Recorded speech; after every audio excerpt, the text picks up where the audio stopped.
I was gonna pull up notes. I don't think I have them because I'm just trusting that Yeah, I have notes. you did enough. See, that's what a podcast is built on. It's all built on trust. Trust. Yeah, But I will pull up the Wikipedia as always. of course. Such a reliable source. That's us doing our due diligence, pulling up Wikipedia and looking at it. It's good now. The best thing that ever happened to me in school was reaching the point where professors said it's okay to use Wikipedia. Why were they pretending that we couldn't use it the entire time? Isn't that crazy? Yeah, people acted like it changed. Like it somehow became like more authoritative. Reputable. Yeah. No, it's the same as it always was. The same exact thing. It's just random dudes editing shit. Yeah. And just like one day, do you think it's like an age thing? Do you think you just reach a certain age where the teachers just like stop giving a fuck and they're like, oh yeah, use Wikipedia. And I think the same thing's gonna happen with AI now. Yeah, honestly, it's gonna be like, don't use ChatGPT. You do a certain age, it's like, fuck it, man. Yeah, whatever, right? We're a new species. I mean, we live with AI. like the teachers know that kids are just gonna like pay the nerd in the class to like do the homework. So it's like whatever. The nerd in the class. I live in like Fucking 80s geek movies. in the back. Yeah. Threaten to steal his lunch money if he doesn't do your math homework. Pour pig's blood on him at prom.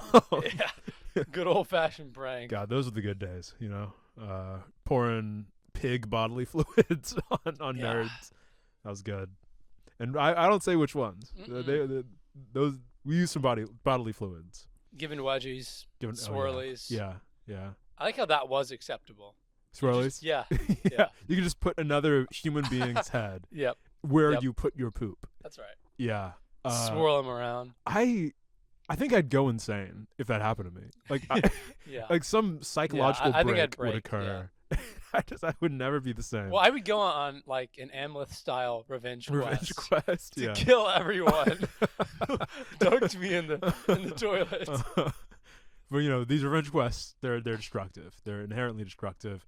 If listener, because I know you're listening to a podcast where we talk about sword and sorcery movies, right. So you've probably been swirled a few times. Yeah, probably a fucking nerd. Probably a fucking geek. But don't go on a revenge quest, because maybe we'll find out today that these things are not so good. Welcome to Sorta Sorcery. We're back. We're back. We're just two buddies discussing fantasy. Oh God, it's Sorta Sorcery. Welcome to Sorta Sorcery, the #1 podcast for he-witches and their friends whose skulls they've kept after they died. Yeah. Can I just say this? Because I know it's only a matter of time. One of us is going to go. Yeah. Can we make a pact now? Oh, that's good. Whoever goes first, the other person preserves the head. Yeah. Stuffs it. Yeah. And talks through it. Okay, I like that. And also like makes a tongue for it. Like that's what he does, right? Like he gets his tongue cut out. So like, and I think that would happen. I think we would die and have our tongues cut out. We'd speak truth to power and get cut down. And then the other one becomes like an insane prophet who carries the head on a stick. God, that is the best case scenario for us. Good. Kind of. Yeah, I hope when society falls apart. Yeah. That happens. Just roving gangs of madmen.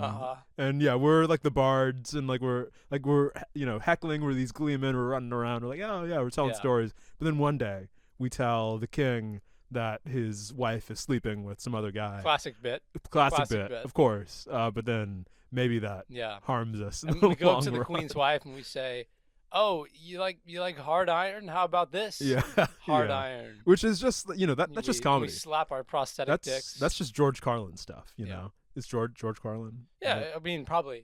I don't know if he would have done a bit quite like that, but yeah, let's drag him nonetheless. That's just John Mulaney stuff. That is just John Mulaney stuff. Couple lines of coke. Yeah, sleeping with Olivia Munn, which apparently is bad all of a sudden. Yeah, apparently it's like you can't move on to greener pastures. To Psylocke from X-Men Apocalypse. God, can't do anything anymore. You should stay with your family. Yeah, you should stay with your family. I don't know. I think especially it's the when you have a stance coke of the addiction. podcast, You should stay with your family. You should get help. Get help. Yeah. Hashtag get help. There's a link in the bio. We have links to health resource. No, we don't. No, we don't. We don't. Never. You can find that on We have your a link own. to the Instagram. We have a link Go to the check that Instagram. out. That will get a sort of help to you. Yeah. It'll that'll lift your spirits for a time. Exactly. I won't officially say that listening to Sorta Sorcery will cure your Coke addiction, but like maybe. It won't make it worse. It won't make it worse. Couldn't hurt, right? Yeah. I mean, shit you've been doing, it's bad. And this at least is stopping you from doing We that. were all there at Thanksgiving. We You're saw. rifling through the turkey trying to find your hidden bags of Coke. Yeah. It's not there. Why would it be there? Yeah. You already did it. You already did everything It's you gone. had. Yeah, that's why you thought like looking through the turkey's asshole would be a good decision. but no, it wasn't. So this week, this week we're talking about The Northman, a very good film. Incredible film. Incredible film. Actually, a good film. Yeah, I guess whatever. We should be bearing the lead more on like how we feel about this movie, but it is good. Like I hope that you watched it in the week in between the announce and this week. And if you haven't, just pause this one. Give it a listen. Give it a listen. If There's you're somehow afraid of good films, then just listen to this. Yeah. Because this isn't a film and it's not good. Touche. Touche. I don't know. Yeah, I guess that's touche. Why not? Right? Why not? Yeah. Anything could be anything that we say it is. But yeah, so this week we're gonna talk about The Northman. Talk about it's The Northman, right? Yeah, it's The Northman. It's The Northman. Not Northman. Like the Ohio State. That's right. Go Buckeyes. Go Buckeyes. So yeah, I'm gonna talk about the plot of the movie. We're gonna talk about the critical reception around it, and then just like how it factors into this larger sword and sorcery genre. Yeah, how can we justify watching this movie? Just because we want to watch something good, right? Can you not let us have that? Yeah, and I think stories, they do a lot of things. You can have a good story that makes you feel good. Yeah. Makes you laugh. Yeah. Makes you happy. Uh-huh.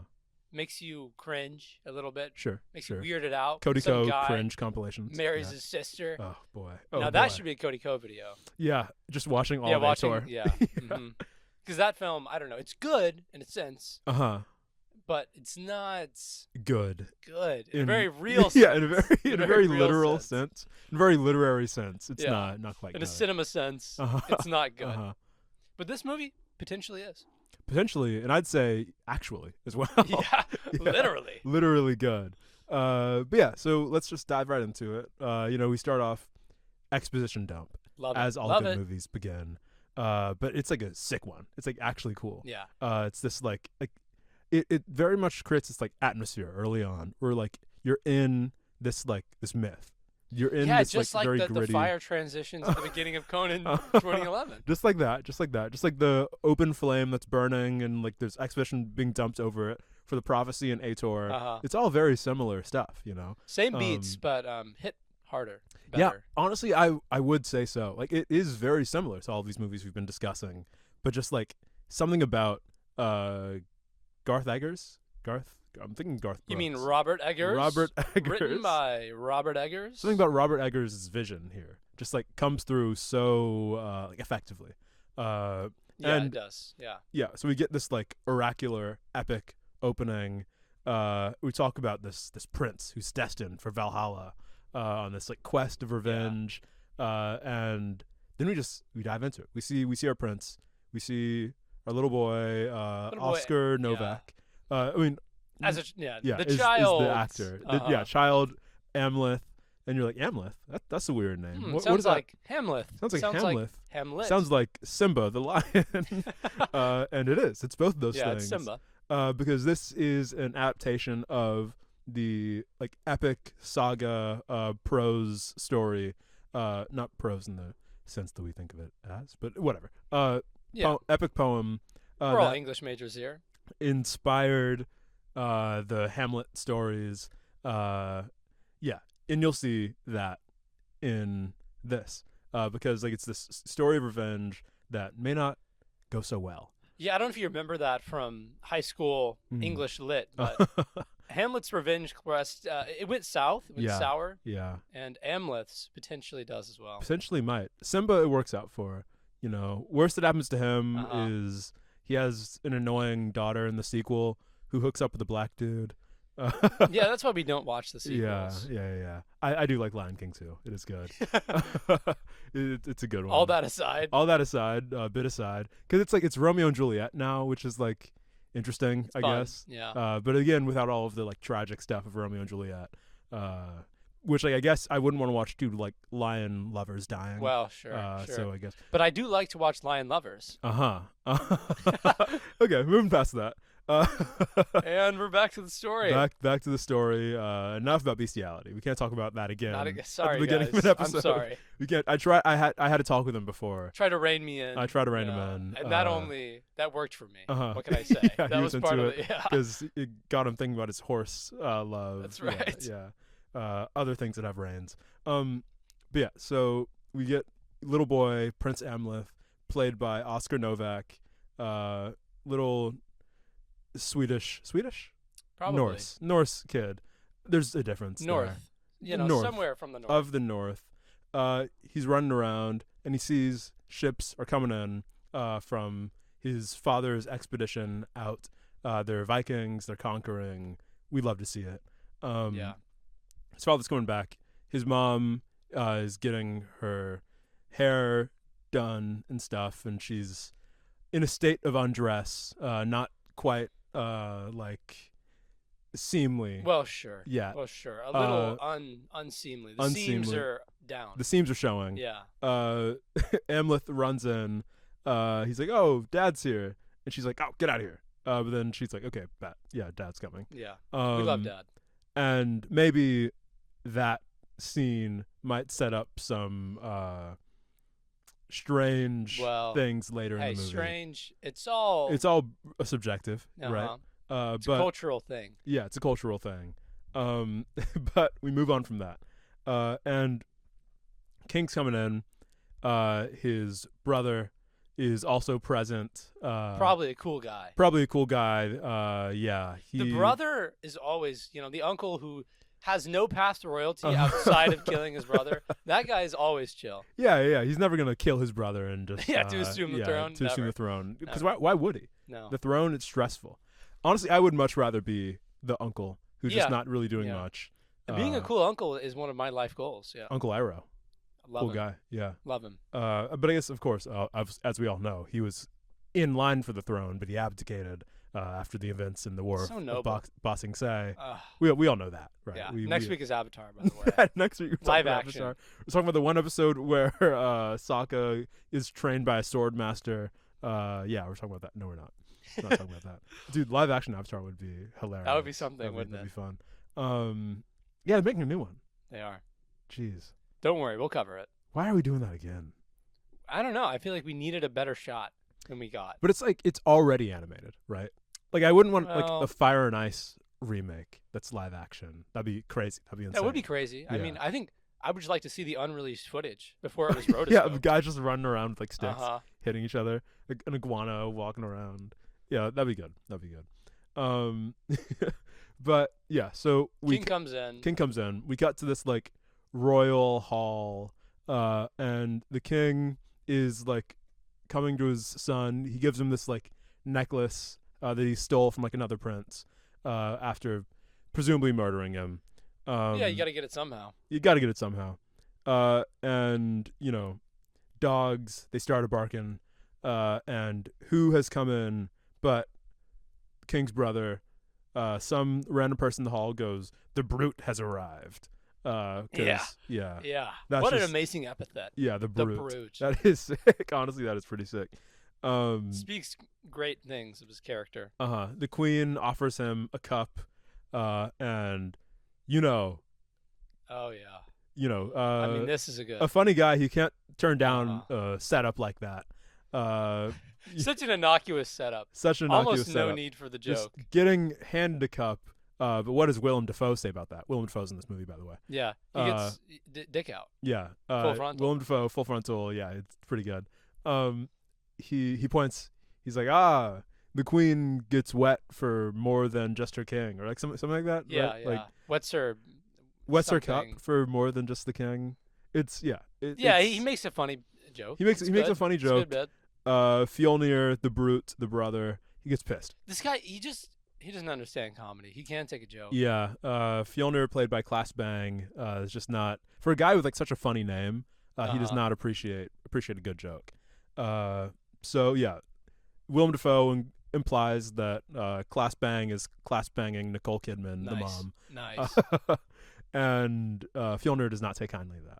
No, he doesn't take it lying down. Yeah, he doesn't take it lying down. Unlike the times that he's lying down with unlike Gudrun. The king's wife, Nicole Kidman, who does take it lying down. So yeah, he's pissed. But the king's like, oh no, chill, it's just comedy. Just take a joke. Yeah. Right. Just silly. So the king, good guy. Likes comedy. I mean, maybe he doesn't love his wife. But maybe he doesn't love his wife. Yeah. But the king would be a fan of the Sword and Sorcery podcast. Yeah. He'd love it. He loves our bits, man. So yeah, the court procession just kind of goes by.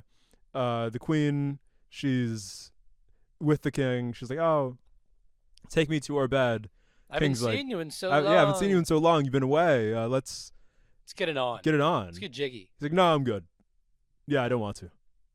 And you know what? It's okay to say no. It's okay to say no. Yeah. Maybe it probably doesn't backfire on him in any way. Well, him turning her down. Well, sure. Hey, he wants to spend some quality time with his son. Yeah, he's been wounded in battle. He wants to pass on his kingly knowledge to his son before he goes. He turns down the lovemaking. He says, I must die by the sword. What is that? What does that mean? Does that imply that he would otherwise die if he had banged sex? his wife? Yeah. It would take his last vital energy. That's what I was thinking of as well. Flows out of him and he's dead. Yeah, I guess so. Why not, right? Yeah, he goes, I must die by the sword. She goes, oh, you will. What is that? Probably not setting up anything. Yeah, like the gates of Valhalla await you, and I know it. That's just a supportive wife. Maybe it's yeah. These are the kind of predictions that feel safe to make. I've said that about Chase many times. You will die by the sword. Yeah. I know the gates of Valhalla await you, buddy. You did predict my death not like 10 minutes ago. Predict, call. I called it. You called it, yeah. I'm calling my shot. You guesstimated it. So yeah, the king takes the prince to like this manhood ceremony.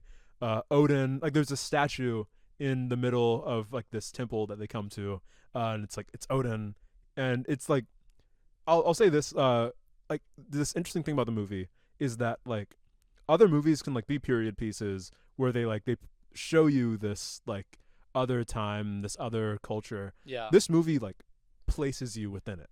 Like you feel the emotions of the people. Like when we see in the temple, there's a statue of Odin. Like we feel that it is Odin from the way that like it's shot with these like upward angles and stuff. Like we're looking like the statue's looking down on us. There's this like atmospheric music being played. It feels like there is like a god in the room currently. I think the cinematography just incredible. Oh yeah, and maybe it speaks to the quality of the film you're trying to make. If you go in with the understanding of like, I'm trying to make a good movie here, you're going to use the shots effectively. Oh yeah, to tell part of the story, and we don't see that with a lot of the earlier movies we've looked at because people, they're not using it as a consideration that maybe I should use the camera. Yeah. Well, the camera's just the thing I use to show attractive women. Why would I think more about that? Yeah. Which like I guess that's one approach. It worked for a time. It did work for a time. Works for us now because we're talking about works most of the time. But right now we're talking about a good movie. So yeah, the statue of Odin is there. Prince is like freaking out because he's like seeing a god.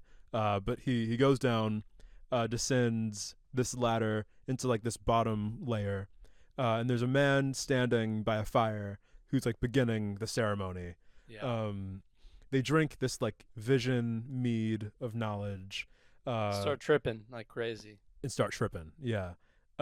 So the guy is like the, I guess, shaman character. Yeah, some kind of priestly figure. Yeah, like, you are dogs who wish to become men. Prove that you are not a dog. It's also Willem Dafoe, by the way. Yeah, like it starts off as another guy, then becomes Willem Dafoe, right? Like it, yeah. But yeah, so to prove that he is not a dog, the king like burps in the in Willem Dafoe's face. Very silly, very funny. Yeah, I mean, that's some shit I would do. I guess That's some man dogs stuff. can't burp. Yeah. No, they would never. The prince, in turn, farts to prove that he is not a dog. Very silly, very funny, very, very Like nice. it. We Good like bit. it. Where it's good. Just a father and son bit, you know? Yeah. If you aren't getting Yeah. naked with your dad and burping and farting, what are you Crawling doing? around, barking like Crawling dogs. around, barking like dogs. So then, you know, things get a bit trippy. You know, like the camera rotates. We're feeling this disorientation that the prince character is feeling, and then like he gets these visions that may or not have been happening, but like the father is talking to him within these visions. He says, "Live in honor, safeguard your familial blood. Like swear this to me." And he swears, that he'll safeguard his family, despite whatever may happen. Yeah, I mean, surely he's not going to have to act on that No, probably at not. any point. Probably not. So yeah, basically he's taken a vow to avenge his father if he dies, protect his mom, all this stuff. All happens. The king like takes off the bandage that he was wearing earlier that like showed his wound that may or may not be deadly. Yeah, it's dripping, it's oozing. Yeah. There's a lot of blood there. The son like places his hand into the wound, and he sees this like realm of kings. Yeah, a tree lineage of the kings of his country. Yeah, and it's like the imagery there is like it's Yggdrasil, the like tree in Norse mythology, like that Odin hung on for like some amount of days to gain like knowledge of the world, and like it's all of the different kings also hanging like their dead bodies, and maybe someone else is gonna be there soon. Ooh. Who knows? So the king or the prince, he like as this is happening, like sheds a single tear. Like Willem Dafoe comes over, he like plucks the tear off of his cheek. He's like, "This is the last tear you will shed in weakness," which sick. Yeah, it's sick as hell. Just sick as hell. This is what one of my friends described last night as a boy movie. Well, maybe. It's a bit boyish. Maybe. And we'll get into that more. But you know, Sword and Sorcery movies, they are catering to an audience. That's true. I mean, every piece of media caters to some audience. Yeah. And this movie, maybe in some of the critical reception, that gets addressed. Yeah, maybe it gets criticalized. Maybe it gets criticalized. But we're not talking about that now because we're just talking about the plot. So the king, like, wakes up the next day. Wakes up his son. Yeah. And they stumble out into the snow. It's a nice scene. The prince is like catching snowflakes on his tongue. Oh, it's like, oh, this is bonding. pretty. Father-son bonding. Nope. King shot. Arrow into like his neck, right? Yeah, no, it gets him in the neck. And Yeah, at this they- point he should be dead, but he is kicking. They get his ass right in the neck. And like these raiders are coming upon him. They're riding their horses. They're swinging their swords. I wonder whose men these are. I wonder whose mans are these. So the king, he's trying to fight back, and he's putting up a valiant effort. He's doing good. He's doing good. But then who appears? Fjolnir, Yeah. King's brother. He gets him. He says, "Pity you never paid heed a bastard's eyes before." Basically alluding to like, yeah, I've been evil this whole time, and you never really noticed. You never really noticed. Or at least that's how we're supposed to read the line at this point in the movie. Whatever. And the king dies. Yeah. Sadly. Sad. Yeah. I mean, he curses his brother before he goes. He curses his brother, which you got to do it. You got to get him a good curse. Come on. Because like, why would you not curse the man who's killing you? I mean, yeah, that's your last option. Yeah. You know you're gonna die. Just get one out. You gotta curse him Fire on the one way off. out. Yeah. Yeah. Maybe it works. Maybe it doesn't. Yeah. Best case scenario, the curse is fulfilled and he dies. So yeah, the king curses like vengeance upon the brother's family, the brother's lineage, like all these things. And he's also hedging his bets because he knows his son has sworn to avenge him. And Fjolnir also assumes that because he wants his men, his goons, to bring the head of the of Prince Amleth. And then hearing this, of course, Amleth runs. Yeah, you gotta go. You wouldn't stick You around gotta go. after hearing that, I think. I already stuck around for way too long. Yeah, right? Like, he was watching all of this go down. Me, I'm gone. No, I'm gone. Like, the second the arrow's in the neck, okay, I'm running. bye. Yeah, I'm I'm out. I'm sprinting. So yeah, boy runs. He's in the village, and he's like hiding, but he sees the king, like the new king, the brother who's deposed his brother, like holding over his shoulder Amleth's mom. She's kicking, she's yelling. What does that mean? What does that mean? Maybe something bad. Yeah, it would seem as though the mom is being abducted. Yeah, unwillingly, and the Amleth, the queen's son, freaks out. He's like, oh shit. I gotta go, and I gotta avenge you, father. I gotta kill you, Fjolnir. Fjolnir. I gotta save you, mom. Not in that order. It's in some order. It's those three. Yeah. The big three. I will avenge you, father. I will save you, mother. I will kill you, Fjolnir. He's saying that over and over again. As he rows into away. The beyond. Yeah. So then we cut over to a time skip. And love it. Yeah. Another trope. Alexander Skarsgård now. Hell yeah, brother. It's Alexander Skarsgård. It's fun and cool and stuff. He's hot. We like him. Yeah. Jinx. So yeah, now he's like with this band of Vikings, and they're like invading like the Russian lands, like the land of the Rus, as a part of like, I guess they're sell swords of some kind. Yeah, they're like contract mercenaries of some sort. Which is, I guess, it's a living. Yeah, you got to make money somehow. I mean, as a berserker is not a bad gig. Oh yeah, and they go berserk. Yeah. Their thing basically, like, they have this ceremony where like they're stomping around this like bonfire, which honestly is sick. Like they're like singing a song. It's the original electric slide. Yeah. Yeah. Original Cupid Shuffle. I was gonna say Cupid Shuffle. Yeah.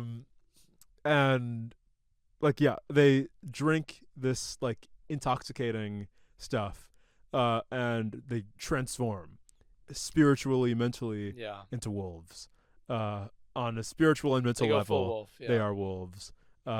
Is that the meme? The quote is, I don't know, whatever. But yeah, so they've gone full wolf, and they come upon this sad little village. They have like a wall around the village, but it's not enough. No, it's barely a palisade. It's barely a palisade, and it's not a palace. No.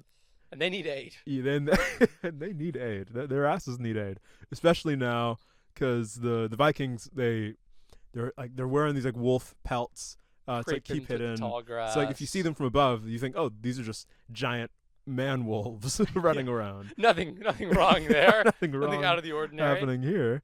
But yeah, they creep up. One of them, Amleth, stands up. And at this point, like he's going under a fake name. Like the other Vikings don't know that he's Amleth, but he's one of the guys. He's one of the boys. Yeah. He's been training. He stands up. One of the villagers like throws a spear at him. Yeah. What does he do? Oh, grabs it, sends that shit right back. Catches a spear. Yeah. How about some of your own medicine? Just say that's how I die in a battle is trying that move. Yeah. Because it's so badass. No, of course. So badass. Like, if a spear is coming at you, like part of you're gonna try to catch it. Yeah, I'm gonna go for it. Yeah. I'm gonna go. Worst case scenario, takes my hand off. Takes my hand, takes my chest. I just goes die. Straight for the heart. Yeah. But yeah, Amleth throws that shit back, and then that's an omen of how the rest of this battle goes. Yeah, because it is not a fair fight. No, it is the most one-sided fight ever. Like some of the Vikings get taken out, I guess, but like the Vikings they're going through. They're raiding, they're destroying, and then like as the fight is happening, this like cavalry force comes in, and the implication here, or not the implication, like what we understand is happening is that the Vikings are being paid to take on and like weaken these villages, for then the cavalrymen to just like come through and take the people. Yeah. Woof. Big because woof. what are they taking these people for? Nothing good. Nothing good. Nothing good. Nothing good. Callback to the Conan 2011 episode, slavery. I love freedom, and I hate Slavery. I love freedom. I hate slavery. We both do. Yeah. I'm Um, okay saying I come out strong on that. And it's a controversial opinion, but like it's one that I have and hold and Yeah. believe. Near and dear to my heart. Near and dear to my heart. Slavery's bad. However, some don't feel that way. No, not back then. Not back then. In those times, even 20 years ago, people were feeling that. But now it's like we can say it. We can say it loud and proud. It's the first day. It's the first day. New day. New day. Why are we talking? Whatever. So there's like this big slave trade thing happening in the Russian lands, the lands of the Slavs, which that I guess makes sense. Yeah, it on tracks. a name level. Tracks. If you're naming the Slavs, you have to expect to be Slavs at some point. It's a stupid joke. Oh. Yeah, that was a stupid joke. But yeah, so the men are all doing horrible stuff. They're like taking all of like infirmed and like people who can't be made into like adequate slaves into like one little hut. It's like setting fire to it. Yeah. The Vikings are just like watching this happen. They're like, oh wow. Like damn. Yeah. Tough. Yeah. I mean, yeah, like this movie does not really conform to like our kinds of morality. Sure. In Our the way that, modern like, sensibilities. Yeah, because like Conan 2011 was very much a film that like was set in this like mythical past, but like the character and like sensibilities and all that were very much like of the now. Like it didn't really attempt to like contextualize or like create a feeling of like the ideas of antiquity. It was just kind of like a Marvel movie reskinned to be in the Conan universe.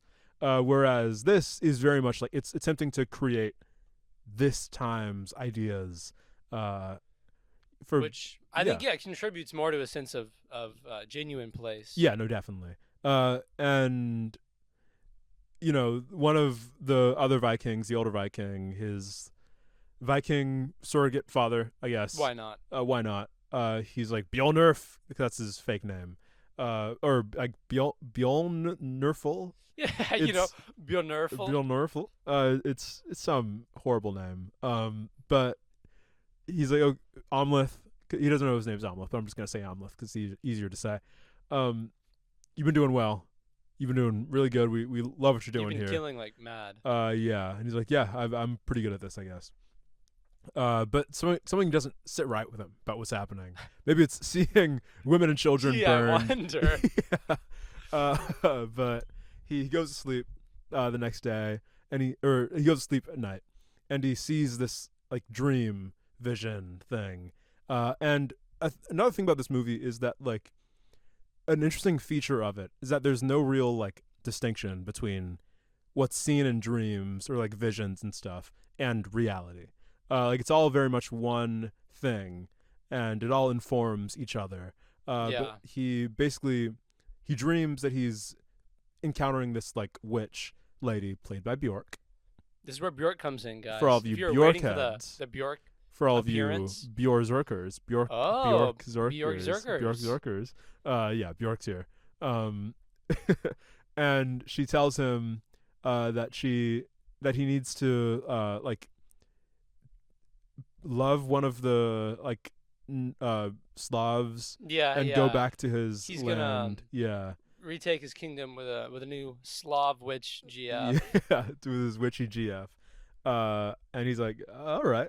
I'll Weird do prophecy, that. but okay. Yeah.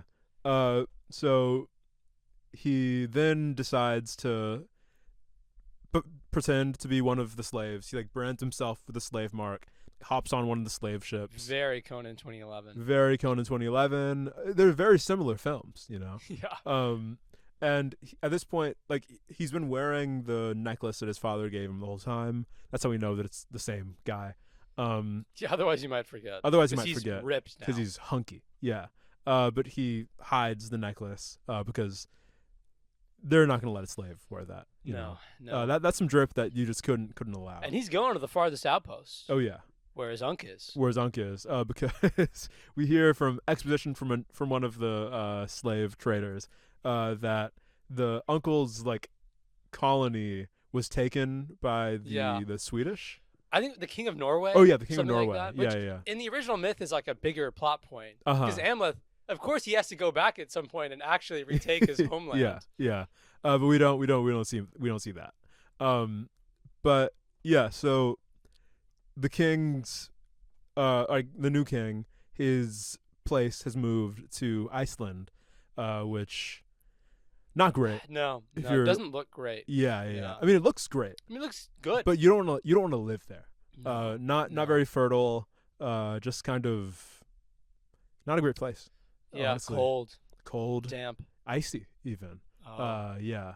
Here on Sorta Sorcery, we do think that Iceland is the ice one and Greenland is the green one. Because that's just we are the type to be easily duped by the kind of the name. Honestly, our asses would have been duped by that. Yeah, I would have sailed straight to Greenland. Why is it so cold here? It must be because Wait a it's minute. winter. Yeah.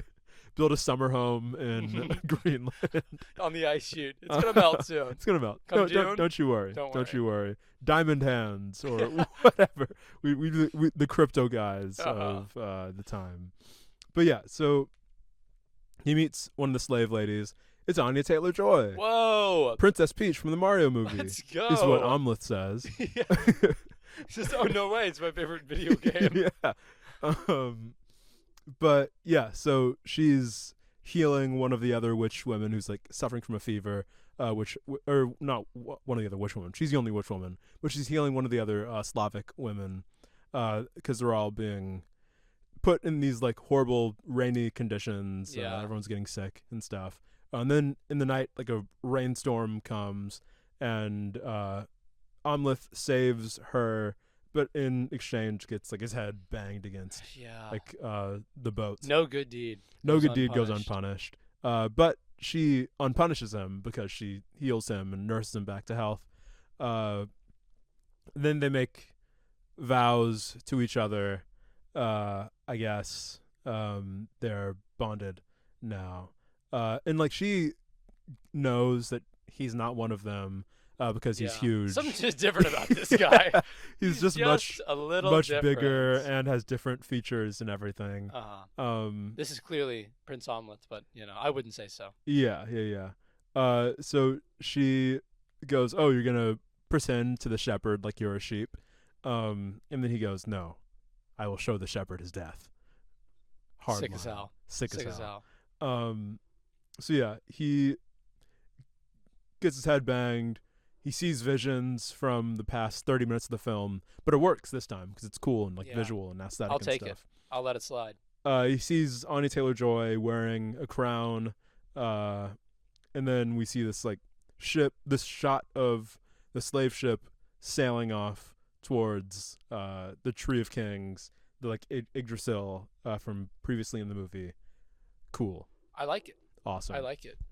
In the next part of the movie, like we get this like whatever, like we've been getting these black like place name things that not only show us like where we are but also like what part of the movie we're in, and this part is the Iceland bit, and we're gonna be here for a while. But we like it on Iceland. I mean, for a while, the next 20 minutes of this podcast, but we're a while for the listener, and they walk onto the shore. They like people are just fucking like dead in the water, like they're lying face down. Not many make it. But then who do we see? I guess we skipped over a guy earlier. Like as young Prince Amleth is like running from the guys. There's this one guy who like gets him.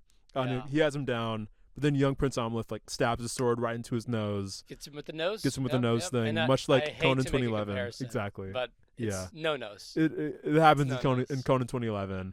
Very similar films. Yeah. Very similar films. And equally good in many ways. I would say so. Yeah, I would say equally good. Definitely. And then we see no nose. He's here. He's, I guess, survived not having a nose. Yeah, he found a way to keep going. It seems like that's just some shit that you would not survive in the Viking era, but no. I guess they have good medicine and stuff. It's They true. have herbs. I bet he's cold though. Yeah, it'd be bad. Yeah, but you wouldn't be able to tell because his nose wouldn't no nose. be red. Yeah.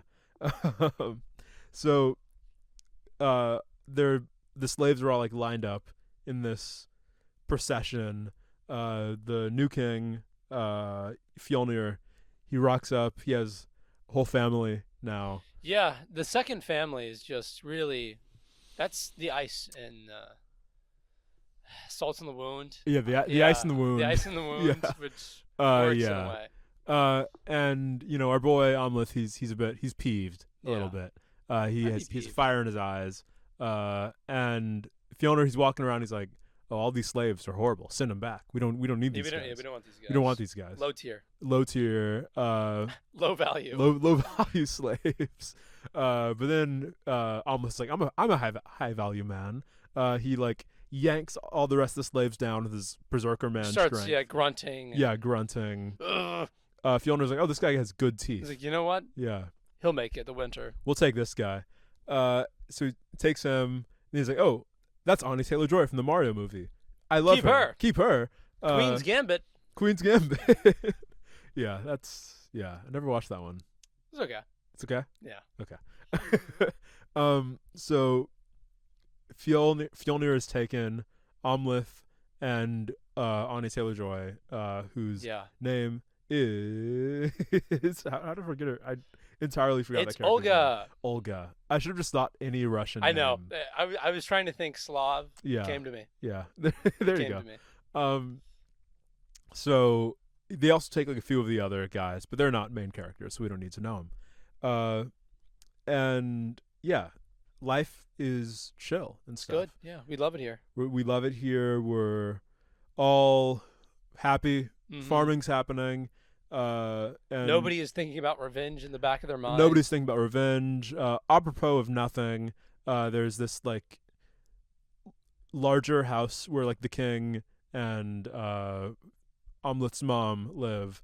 Amleth, he like trades out with another guy. He's like carrying a rug into there, and he like infiltrates the little like palace house area. Yeah, he sees what he shouldn't. He really sees what he shouldn't. Yeah. Sees his mom, and she's loving. She's loving. She's vibing with this new setup. She's vibing with the new setup. And almost like, oh, she must be pretending. She's pretending to love him. And that's the cognitive dissonance of a man who will have to do something heinous. Yeah. So we get this like idea now that like Amleth, he's gonna just kill Fjolnir, and it's all gonna work out. It's all gonna be chill. It's gonna be fine. So he's plotting. He's plotting on the revenge. And yeah, now there's like extended working montage, but they're only making him stronger from this menial labor. That's what they don't know. That's what they don't know. They're training him up for destroying their family, much like Rocky IV. Very similar films. Very similar. They're in Russia at some point. Yeah. But yeah, so he in the night he is led by like a fox into this like cave area, and there's a he witch guy. Classic. We love a he witch, which is like a witch but a he. Yeah, Fun. I mean, some would say warlock, but I think he witch. He witch is just better than warlock because like warlock, I don't know. I assume a warlock is more like official. Like I imagine like a king having like a warlock. Yeah, who's also advisor. a vizier. Yeah, vizier. Yeah, exactly. But a he witch, it's like it's grimy. You're living in the cave. He's an underground grunge. Grunge alt witch. But yeah, so he's banging on this drum in the cave, and he's holding the head of Heimer Willem Dafoe. Sad. Damn, they got him after all. They got his ass. Yeah, he was speaking truth to power. One too many jokes. Yeah. King cut out his tongue. Did really the worst thing you can do to a funny guy, stopping him from being able to speak. That's the greatest crime he's committed this film. And also killing him is pretty bad too. Well, but the tongue thing is especially bad. So the he witch tells him to get his act together. Come on. If you're gonna do this revenge thing, be about it. Yeah. Be about this sword. Yeah, be about this sword. It's weightless in its owner's hand, yet like a dragon fang, its bite cannot be dulled. You know this of dragons. Draugr the Undead. It's good. Yeah. It's a good sword. It's the one you want. The sword can only be unsheathed at night or at the gates of hell. Cool. Give me that sword. Yeah, that's the sword I want. And the He-Witch also tells him that he has to choose between kindness for your kin or hatred for your enemies. Amleth is like, there's an obvious choice here. Yeah, I'm going to choose hatred.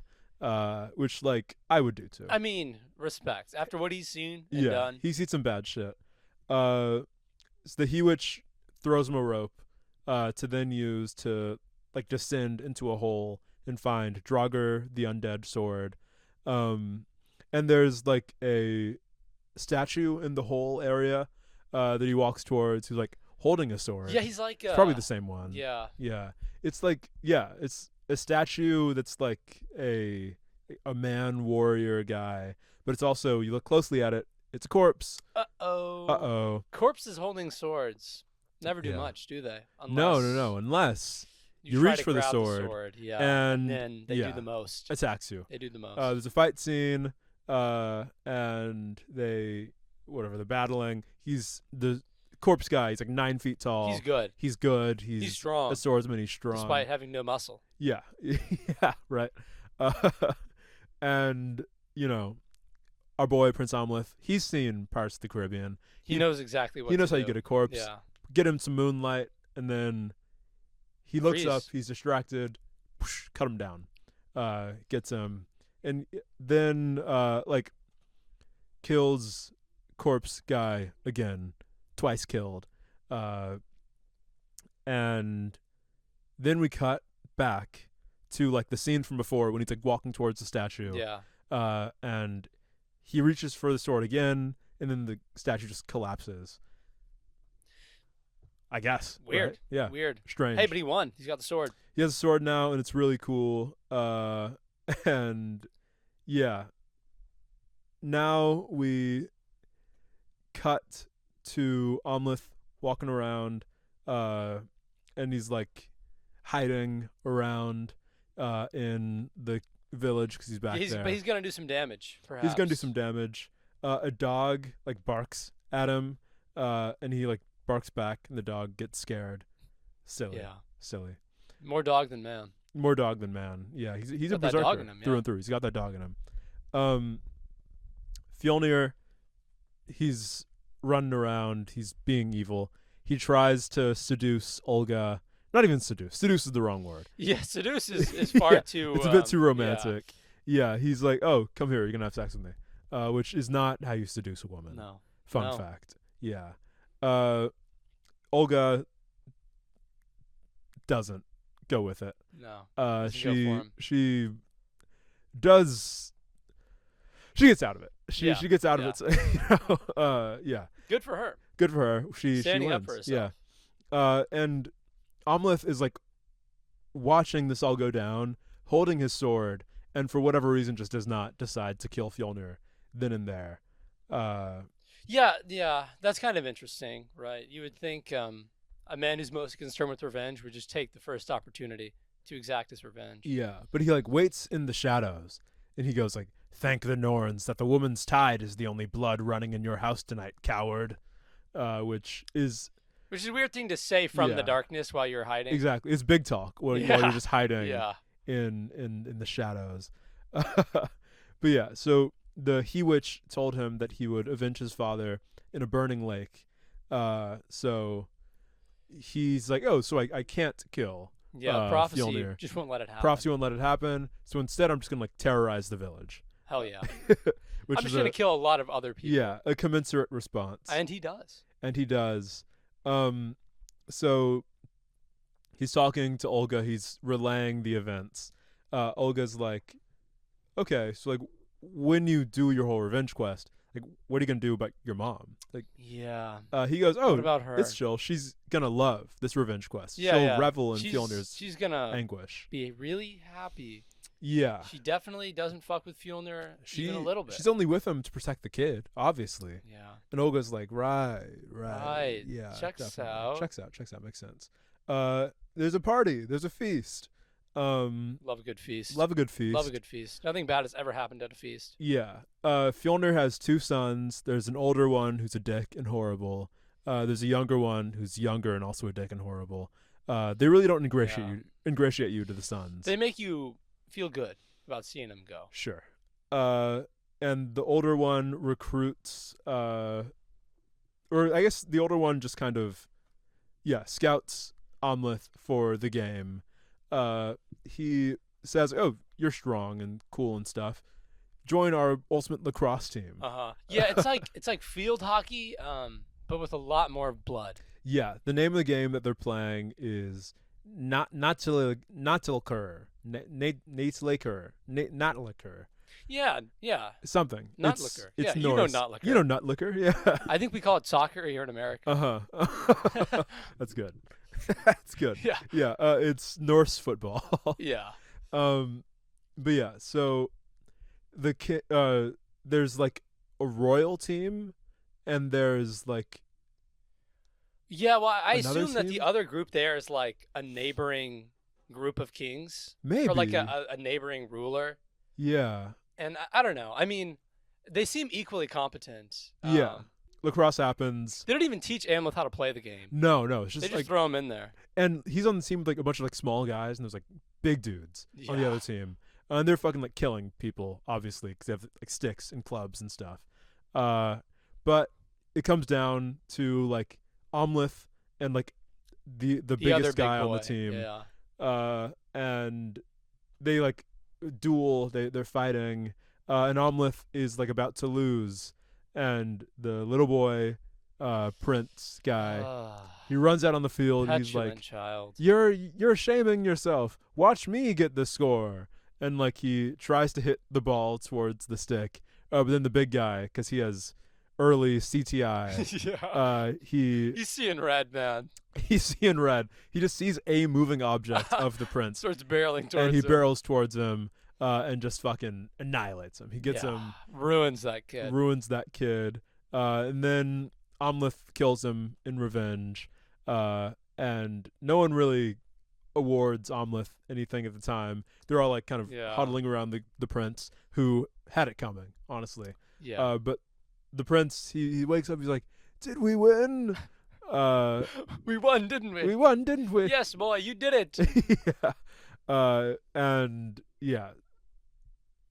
time passes, and they're like in the post game. They're celebrating. They're post gaming in the woods. They're post gaming in the woods. There's like this pagan ceremony where they're like loving on each other and stuff. Free love, man. It's free love and free booze. Pagan hippies. Yeah.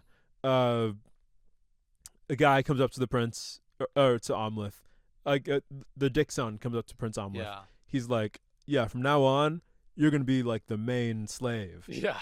Because you did well in the lacrosse game earlier, and you can pick any slave woman that you want." And he's like, "Okay, hey, cool. Even Olga. If you want." The king didn't have much luck with her. No. So then Amleth does, and he and Olga go into the woods. They make love. There on the ground, as it was meant to be. Right there on the ground. Natural. That's what I say. Yeah.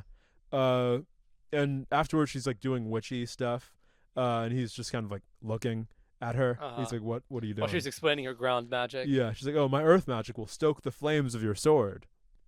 I guess. Okay. Seems like the sword is doing enough, but whatever. The next part of the movie, The Nightblade Feeds. Sick name. It's a good part. And this is just like Amleth on his revenge quest. Yeah, it's just the Nightblade feeding. Yeah, you know the Nightblade feeding.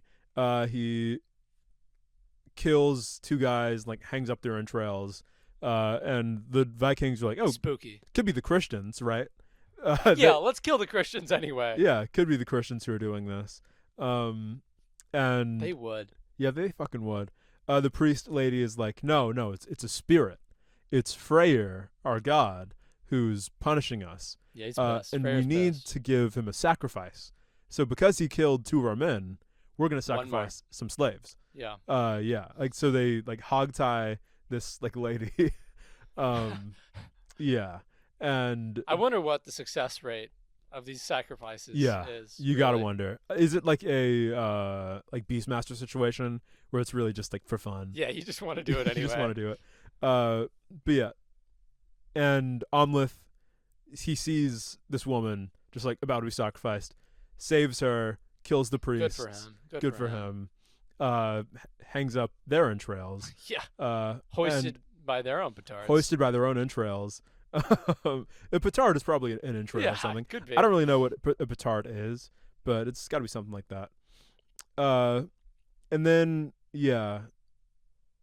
all of this is happening.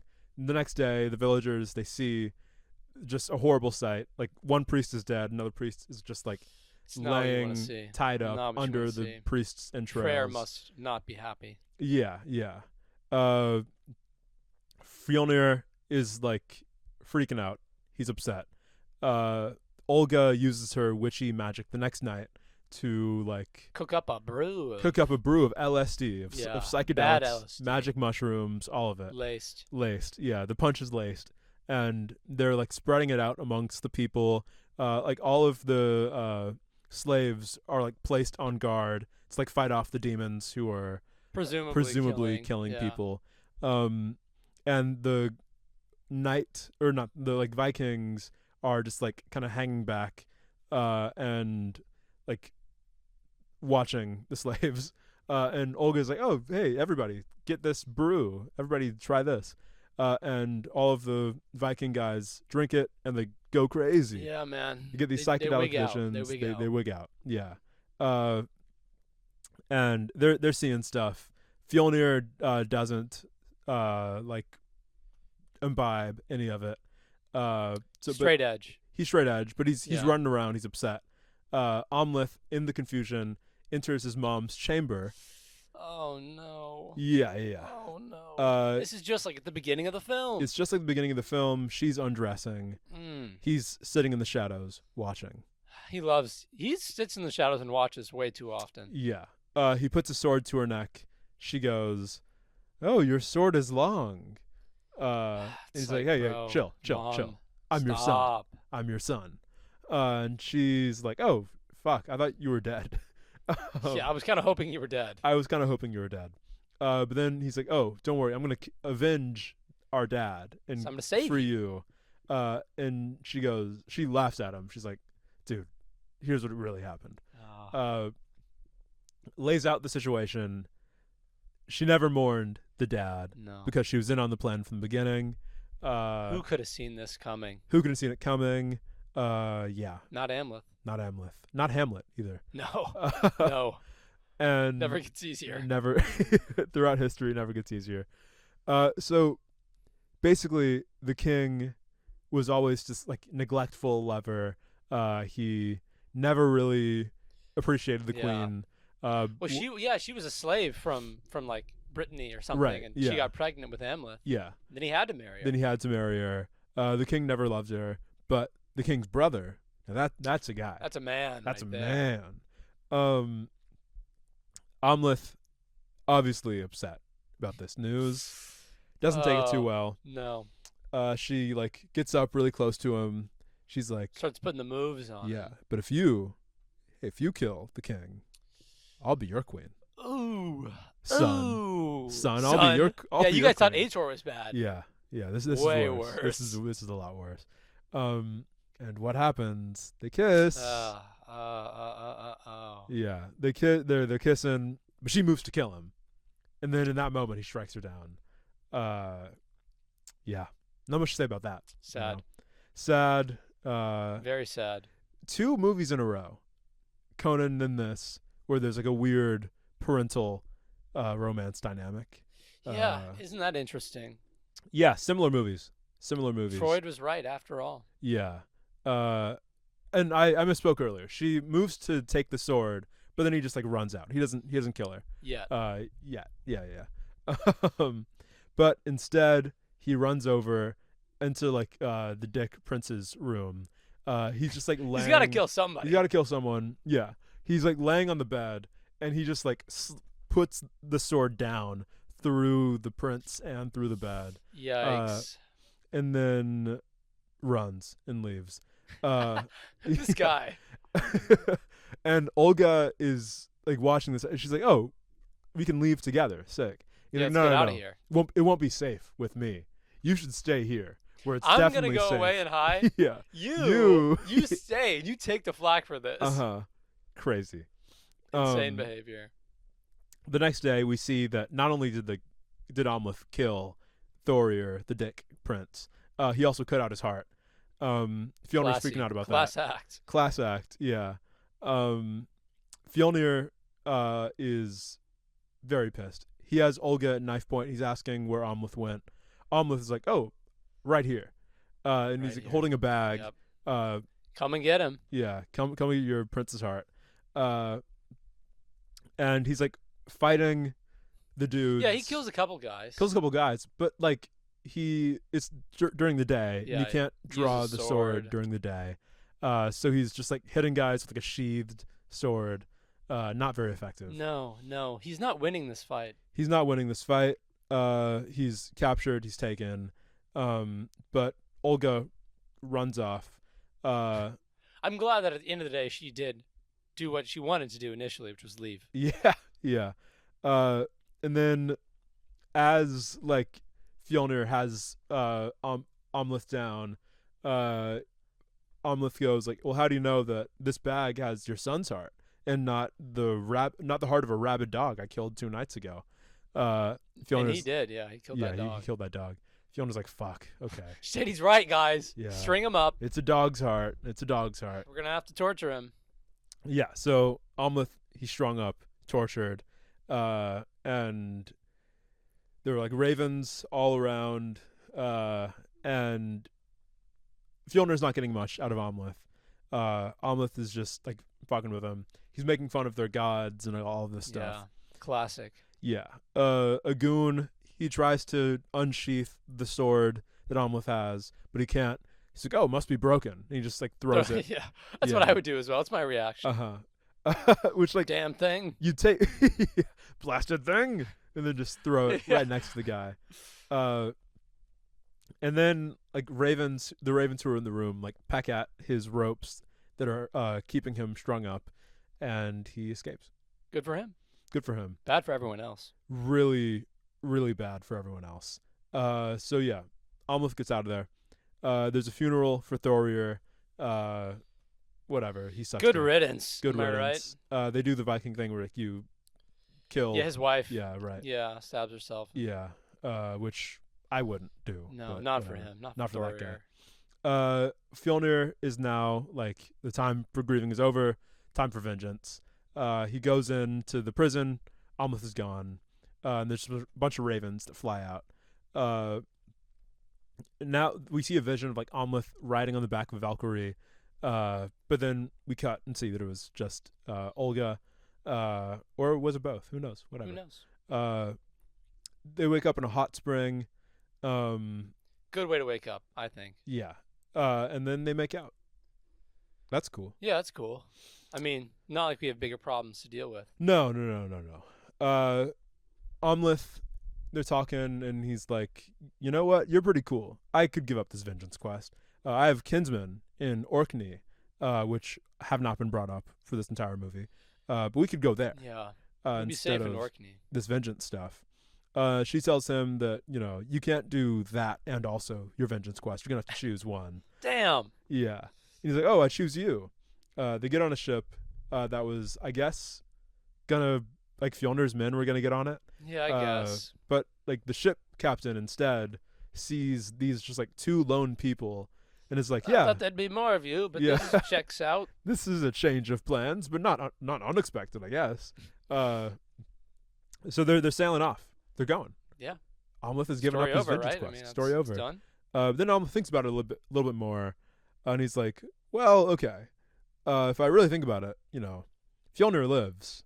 Our kids, they're not going to be safe, because now Fjolnir's on a revenge quest of his own. And Olga from their one night of lovemaking is pregnant. Twins. Yeah. How about that? How about that? PSA for you: use condoms. Use condoms. And Amleth knows this because he like kisses her, and then he sees the tree of kings. Oh, she has a cut on her, and like he touches the blood and sees the tree of kings. And there's two little kids up there. Who are these? Got to be his and Olga's kids. Got to be. So yeah, he knows now that if his progeny are going to live on, he's going to have to choose finish vengeance. The job. Yeah. So he chooses both vengeance and love. But really, he mostly just chooses vengeance. Yeah. So Amleth tells the captain to sail to Orkney, and he just like jumps off the boat and swims like 2 miles. knots, 3 leagues. Yeah, exactly. But he gets there. Amleth returns, and he's just like he's fucking people up, you know. He's doing damage. He says to like the one guy, no nose, the cub you once hunted ate your nose. Now the wolf has grown and hungers for the rest. Hard line. Kills him. Fjolnir is like seeing all the shit go down of Amleth just like busting through the village, killing people. And he's like, okay, family, hide. Yeah, please. He's pissed. Yeah. This guy is bad news. Amleth frees the slaves, and now they can, I guess, just live on this island? barren I island. don't know. And in response, they like burn down the village. Yeah, fuck yeah, let's burn it. Yeah. Which, maybe not smart, but they're angry. Yeah, they're pissed. But you know, whatever. They have a right to their anger. They deserve that reaction. Fjolnir, he's looking around for Amleth, or Amleth is looking around for Fjolnir, and he goes into like the room where the queen lives. Queen jumps on him, stabs him a bunch of times. He stabs her. Gunnar, the young son, jumps on him, stabs a bunch of times. Yep. Kills that kid too. Kills the kid. Slays him. Yeah. And then we just like there's like just a shot of him just looking down. He's looking at like his mom and like his half brother just lying dead on the floor. Yeah. And he's like, fuck. Yeah. Maybe this went a bit too that. far. Yeah. But then just at that moment, Fjolnir comes in. Who really failed to protect anyone. Yeah. Yeah. I don't know what his plan was. He was going to walk around and like hope he ran into Amleth. But Amleth, he sees this too. He sheathes his sword and picks up the bodies. He goes, I'll meet you at the gates of hell. This is a very literal thing. Because they're going. Hard cut. Hell. Gates of hell. Yeah. And it's a volcano that's on the island. And Amleth, he's approaching, and he finds the queen and Gunnar's bodies like laying there in the volcanic ash. Sick. He does a mourning ritual for them, but then the fight starts. Yeah, then it gets real. And our experience watching this movie the first time when it came out in theaters was great, because like there was no one in the movie theater. No, not a soul but us. Not a soul but us. And when this action scene started, we were just fucking yelling.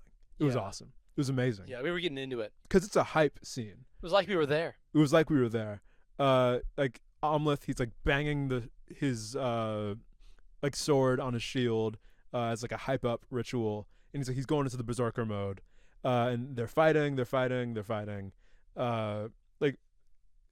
it's just, you know, two shirtless men. Yeah, and they're just by some lava, duking it out. Fjolnir's winning. For a time. Yeah. Well, because Amleth has not healed. Yeah, he's been stabbed like 40 times. And like he didn't have his witch wife to give him herbs or whatever. Yeah. He's dying. He's going to die. But like they stab each other right at the same time, and they die together. Just like that. No one wins. Everyone wins. They all go to Valhalla. Seems like a good deal. I'll take it. As Amleth dies, he sees Olga, like a vision of Olga, holding the two babies, and then it's over. And we're setting up for sequels, right? Yeah, I mean, the kids, they can go take back the homeland. Yeah. And Northman too. Yeah, Northman too. We all want to see that. Yeah. Yeah. Apparently we did not all want to see that. No. Because this movie didn't do amazing in the box office. Well. Yeah, it got middling performance for where it was at. Like some analysts say that the fact the movie came out at the same time as I think like the Nicolas Cage movie Unbearable Weight of Massive Talent might have taken from the box office because presumably those two movies have the same audience. Maybe. I don't know if that's true. I mean, that's what they say. March 2022, April in the United States. Yeah. I feel like, people weren't really going to theaters yet much. Yeah. COVID. I mean, of course, guys like us, we were distanced. There was no one else in the theater, so we were safe. It's true. We were coughing a lot, though. Yeah, I mean, I had COVID. Yeah. At the time, and we were just like spitting at the people at the cash register. Yeah, exactly. They wouldn't let us in at first because it was an R-rated movie and we're 14 years old. But then we spat on them and then we ran in. It was pretty nice. Yeah. Good times. Good times. 24. Yeah, it was last year. We were 14. We were 14. Yeah. I was wondering if you were gonna catch that joke. But yeah, I mean, the movie is divisive. It's polarizing. Sure. Because like it feels like an older thing. It has older sensibilities, I would say. Yeah. Because it's like, well, for one thing, it's a adaptation of an old myth, folk story, epic, and also in the fact that it is like a genre that is not really done a lot now. Yeah, I mean, it hasn't been attempted for some time. Yeah. And there are probably reasons why. I think Conan 2011 soured people a bit. Sure. And generally, sensibilities have changed, I feel like. And now this kind of story is branded a boy's story. It's a boy's story, yeah. And like critics talk about that a lot, about like the kind of male centrism of the movie. Yeah. And like, yeah, right? yeah. I think it's hard to argue back on that point. I mean, it's hyper violent. Yeah. It's promiscuous in the ways that the other films we've looked at also are. Now, is it shot better? Is it made better? Yeah. Yes. I think there's something to be said for like, it's doing the same things, but with a vision that makes it like something that's just more palpable, like something that's more evocative. And I don't think every movie has to be like the same kind of thing. Like some movies can be of a certain demographic. And like even then, a lot of people like this movie who aren't men. You know? But I think like it sets a bad precedent to say like, well, this movie is bad because it's not on face for everyone. Because like we need all different kinds of movies. That's true. And I think it's true to the original story, which is characterized by a lot of violence. Yeah. A lot of death. A lot of dudes. That's how it was. That's how it was back then. It was mostly dudes. And they were just killing each other left and right. Yeah. And that's why it's like an equal gender ratio now. Because all the guys killed each other. Yeah. You've seen Hamlet. You know how that goes. Yeah. But yeah, I mean, there is just something so interesting about like the stories of vengeance that show how destructive that vengeance is. Like revenge quests are just like this ubiquitous thing. Like they're on the bingo card for sword and sorcery stories. Yeah, it's like, for a reason. Very few of them actually like show the effect of those stories. Like I guess the sequel to Die Nibelungen does that. And then this and like nothing else that's really been in our realm of discussion has like gestured at that idea significantly.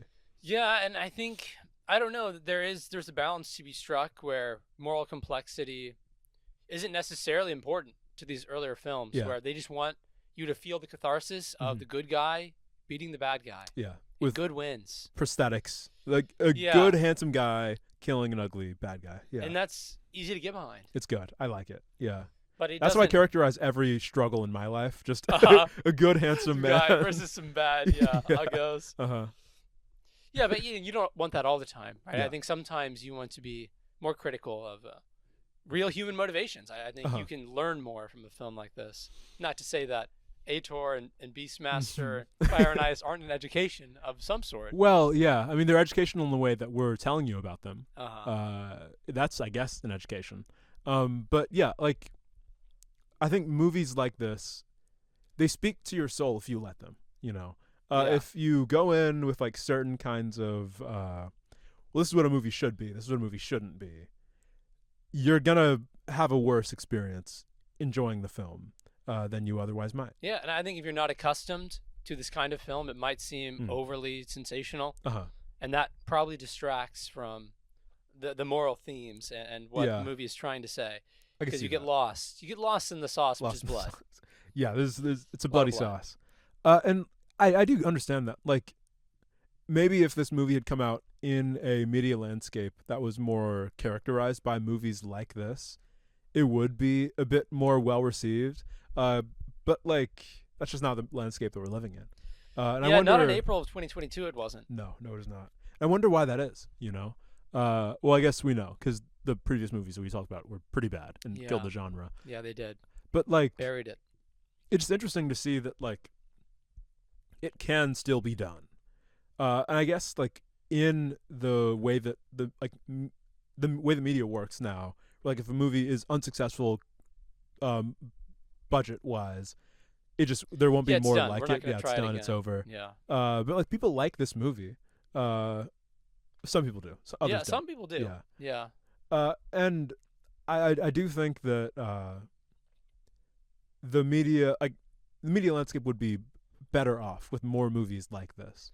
And I do think there's probably a way to maybe work down the budget. I mean, this is a pretty high budget film compared to the other one. I mean, Conan 2011 was also a high budget because it had a lot of expensive practical and visual effects that were terrible. But this film and Hellboy himself. I mean, I mean, a lot of A-listers in this movie. Oh, you got to pay those people. Yeah. I mean, that takes money. Probably didn't need the A-listers. I think there's a world in which you get a lower budget film and don't have Björk in just one scene. Yeah, you don't need to pay for Björk. You don't need all that. Yeah, you don't need the Björk money.